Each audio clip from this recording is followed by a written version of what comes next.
ألم تر أن الفلك تجري في البحر بنعمة الله ليريكم من آياته إن في ذلك لآيات لكل صبار شكور وإذا غشيهم موج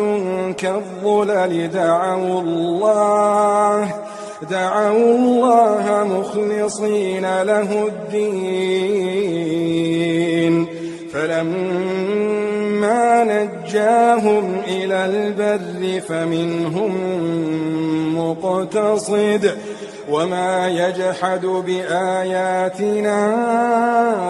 إلا كل ختار كفور.